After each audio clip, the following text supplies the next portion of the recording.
شاید کوئی بہتر لفظ ان کی اللہ اللہ تعالیٰ وہی ان ہے کو تو بھائی کچھ ختم ہو گئی ہے جی. قوم دیکھ رہی ہے کہ سونامی سمندر میں جا رہا ہے. سونامی سمندر میں جانے سے پہلے دو بہت بڑے جلسے بہت جن کے اوپر ان کو مان تھا وہ کرنے کے بعد کلیم کیا کہ لوگ جوک در جوک ان کی طرف رجوع کر رہے ہیں. اس کے فوراً بعد کوئی 2 مہینے کے بعد یہ ضمنی الیکشن آئے. ان کو کسی قیمت پہ یہ ضمنی الیکشن چھوڑ لینی چاہیے تھے. یعنی اتنا بڑا ان کا سونامی کا اتنی بڑی ٹائیڈ اور اس کے بعد میدان چھوڑ کے سونامی بھاگ جائے. یہ کس قسم کے فائٹر ہیں, یہ کس قسم کے کمپیٹیٹر ہیں. ڈر گئے کہ ہارنا پڑے گا تو اچھا ختم ہو جائے. کہنا یہ ہے کہ 20ویں ترمیم پہ یہ اکٹھے ہوتے ہیں اور ہمیں شامل نہیں کیا جاتا. وہ بات کی بات ہے, شامل تو اس کو کریں گے جو پارلیمنٹ میں ہوگا. پارلیمنٹ میں تو یہ جانے نہیں چاہتے. پارلیمنٹ سے تو یہ باغی ہیں, پارلیمنٹ سے تو یہ بگوڑے ہیں. اسی پارلیمنٹ کا یہ مشرف کے ساتھ حصہ تھے. اسی پارلیمنٹ میں یہ ہر جگہ پہ مشرف کو کندھا دینے کو تیار تھے. میاں والی سے انہوں نے الیکشن جیتا, پورا ٹینیور کیا, ریزائن نہیں کیا. اس کے باوجود میاں والی میں سونامی کدھر گئی؟ ادھر تو اتنی بھوک اور غربت اور ہر چیز ادھر حد درجے کی ہے. ادھر تو نالیاں تک ٹھیک نہیں ہوئی جو ان کا اپنا حلقہ تھا. اس کے بعد ابھی میدان چھوڑ کے بھاگ جانا اور اتنے بڑے پہلوان پاس رکھ کے کہنا کہ سارا ملک ہم نے فتح کر لیا. وہ جو چلے گئے پہلوان ادھر عام قسم کے ورکروں نے ان سے زیادہ ووٹ لیے ہیں. تو ووٹ کن کا تھا؟ ووٹ پارٹیوں کا تھا, ووٹ لیڈرشپ کا تھا, ووٹ بگوڑوں کا نہیں تھا. اچھا, آپ سمجھتے ہیں کہ یہ جو الیکشن سے انہوں نے بائیکاٹ کیا اور اس میں شامل نہیں ہوئے تو ان کو کوئی خوف تھا؟ جی, ان کو شکست کا خوف تھا. یہ خود کہتے ہیں پارٹی ہماری اس وقت زمین پہ نہیں ہے. کدھر ہے پارٹی؟ اس کے پرائمری یونٹ کدھر ہیں؟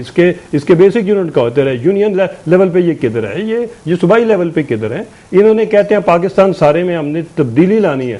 ان کے پاس تو ادھر پولنگ ایجنٹ نہیں ہے, امیدوار کدھر سے آئیں گے؟ وحیدہ شاہ نے جو کیا آپ کو پتا ہے وہاں پہ ایک ٹیچر کے ساتھ, ٹھیک ہے, ایم کیو ایم خواتین کے حقوق کی بہت بڑھ چڑھ کے بات کرتی ہے اور جناب آپ نے کامیاب ترین جلسہ کیا, اس میں کوئی شک نہیں ہے. لیکن آپ کی طرف سے کوئی میڈیا کو کوئی اتنی یا قوم کو کوئی آپ کی طرف سے کوئی ایسی سٹیٹمنٹ نہیں نظر آئی یا آپ نے کوئی اس طریقے سے کنڈیم نہیں کیا جس طرح کیا جانا چاہیے تھا؟ نہیں, دیکھیں شاید آپ کچھ الفاظ کا استعمال مختلف کر رہے ہیں. جیسا کہ آپ کو معلوم ہے کہ الطاف بھائی کے فلسفے اور ویژن کے مطابق لاسٹ جو عورتوں کا خواتین کا جلسہ ہوا وہ دنیا کی تاریخ میں اپنی مثال آپ ہے. ابھی جیسے حافظ صاحب نے کہا, اگین یہ الطاف بھائی کا ویژن تھا. انہوں نے اس جلسے میں بآواز بلند یہ کہا کہ آنے والے الیکشن میں عورتوں کو ووٹوں کے حقوق سے محروم کیا جائے گا اور ان کو ووٹ نہیں ڈالنے دیا جائے گا. ابھی جیسے حافظ صاحب نے کہا. تو پہلی بات تو یہ ہے کہ ہمیں یہ سوچنا پڑے گا کہ اس الیکشن میں کیا ہوا ہے جو ضمنی الیکشن تھے. اچھا, یہاں ایک بڑی اہم بات ہے, آپ بڑے سکون سے آرام سے جواب دیں, آپ کو پورا موقع ہے پلیز. عائشہ احد جو ہے یہاں پہ اس کا کیس ہوتا ہے تو آپ پنجاب کی بیٹی کے لیے آواز بہت بلند کرتے ہیں, سندھ کی بیٹی آپ کو نظر کیوں نہیں آئی؟ نہیں, ایسا نہیں ہے جی. دیکھیے میں پھر وہی کہوں گا, جب آپ یہ کہہ رہے ہیں اسی دن الطاف بھائی نے سٹیٹمنٹ دی کہ اس طرح کی حرکتیں جہاں کہیں بھی ہوں گی وہ ملک کے لیے, قوم کے لیے, آنے والے الیکشن کے لیے قطعی طور پر صحیح نہیں ہے. سو آپ اگر یہ کہنا چاہیں کہ ہم اس چیز کے حق میں ہیں تو نہیں, حق کی تو یہاں بات ہی نہیں ہو رہی. وہ تماچا جو وہاں پہ اس ٹیچر کے منہ پہ رسید کیا گیا وہ پوری قوم کی خواتین کے منہ پہ تماچا تھا, پورے سندھ کی جو خواتین ہیں ان کے منہ پہ تماچا تھا. میں سمجھتا ہوں پڑھی لکھی خواتین, کوئی شک نہیں ہے اس میں. اس کو اس طرح سے نہیں مطلب آپ نے لیا ایم کیو ایم نے جس طرح سے آپ شور مچا دیا کرتے ہیں. واقعی نہیں لیا. عتیق بھائی کو یہ مان لینی چاہیے, بات لینا چاہیے تھا. میں ایک چیز اور عرض کروں, عتیق صاحب ایک سیکنڈ میں دیجیے.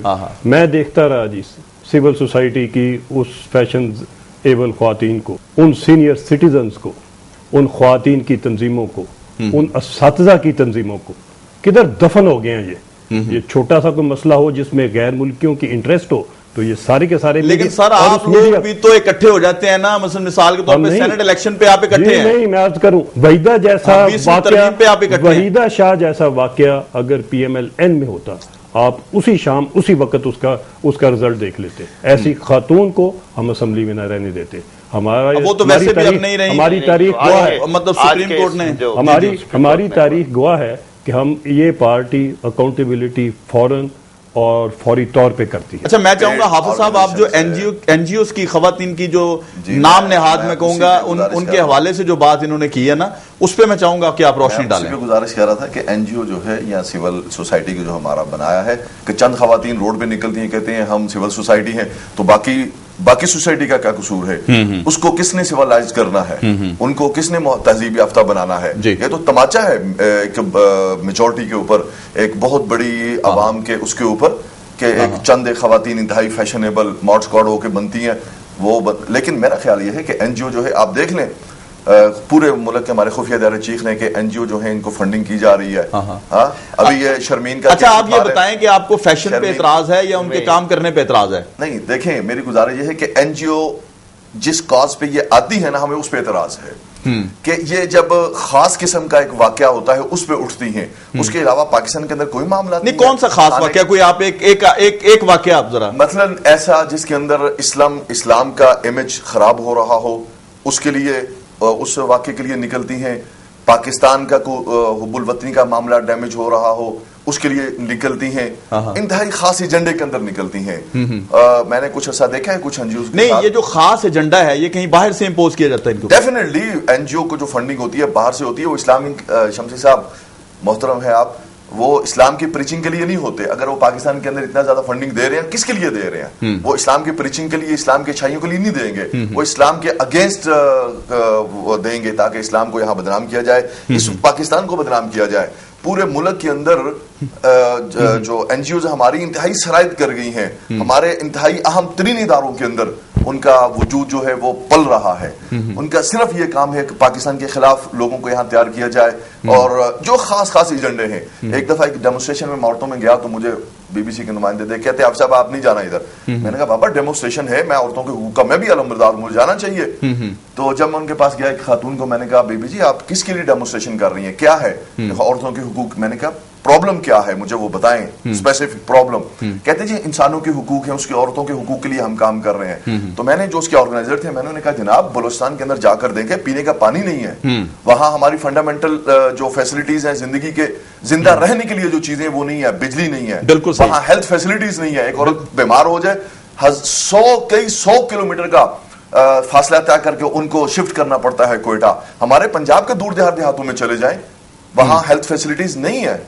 اس کا مطلب اچھا ایک چیز حافظ صاحب بہت اہم ہے کہ آپ ہمیشہ سے میں سمجھتا ہوں کہ جی پاور میں رہے ہیں کسی نہ کسی حوالے سے. جیسے آپ کی حکومت رہی, پرویز مشرف دور میں بھی آپ حکومت میں رہے ہیں, اپوزیشن لیڈر بھی تھے, بلوچستان میں بھی آپ رہے ہیں, ساتھ کولیشن میں رہے ہیں. میں سمجھتا ہوں کہ جی آپ نے کوئی ایسا عورتوں کے حقوق پہ بات چلی گئی ہے تو میں چاہتا ہوں کہ آپ روشنی ڈالیں کہ آپ نے کیا کیا. کوئی بات نہیں, میں بھاگنے والا نہیں ہوں, کریں گے بات انشاءاللہ. میں دیکھیں پہلی نمبر پہ پرویز مشرف کی حکومت کا ہم حصہ نہیں رہے. ہم اس وقت اپوزیشن لیڈر تھے, ہمارا بہت بڑا ایک اس میں کردار تھا اپوزیشن کا. مولانا فضل الرحمان صاحب ہمارے قائد محترم اس کے اپوزیشن لیڈر تھے, لیکن ہم حکومت کا حصہ نہیں تھے.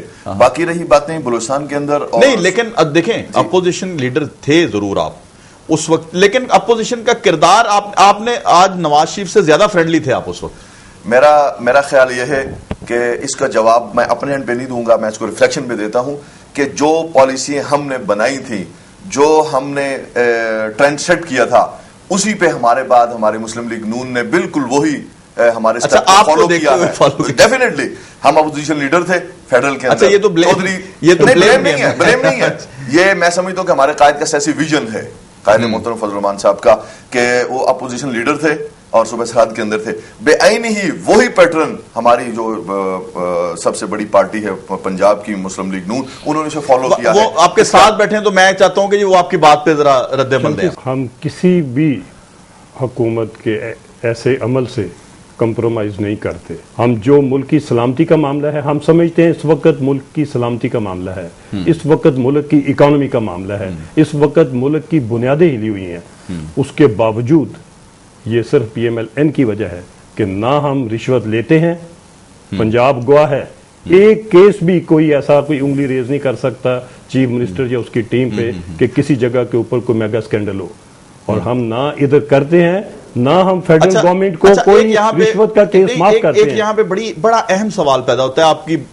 آپ کی بات سر ماتھے پہ, آپ انتہائی محترم ہیں, لیکن دو تین چیزیں جو حالیہ ہیں, پچھلے تو آپ چلے جائیں Punjab bank scandal, Mehran bank scandal, یہ دو چیزیں ہم چاہتے ہیں کہ چلیں جی اس پہ ہم دور نکل جاتے ہیں, بات وقت اتنا نہیں ہوتا پروگرام میں کہ ہم اس پہ ڈیبیٹ کریں, لیکن یہ ضرور جواب دیں کہ اس دفعہ جب آپ رشوت لیتے ہیں نہ دیتے ہیں, اور وزیر اعلیٰ صاحب جو ہیں خادم اعلیٰ ہیں, تو خادم اعلیٰ ہوتے ہوئے ہمارے یہ نقصانات ہو رہے ہیں, ہمارے لوگوں کی جانیں جا رہی ہیں, PIC والا واقعہ ہوتا ہے, ڈینگی ہوتا ہے, اور اب دوبارہ ڈینگی جو ہے وہ اس کے بادل جو ہیں, اس کی گٹائیں جو ہیں وہ چھائی ہوئی ہیں. شمسی صاحب, میں سمجھتا ہوں کہ اس وزیر اعلیٰ نے جو ڈینگی کے معاملات میں جو پنجاب کے لوگوں کی خدمت کی ہے وہ ایک ریکارڈ ہے.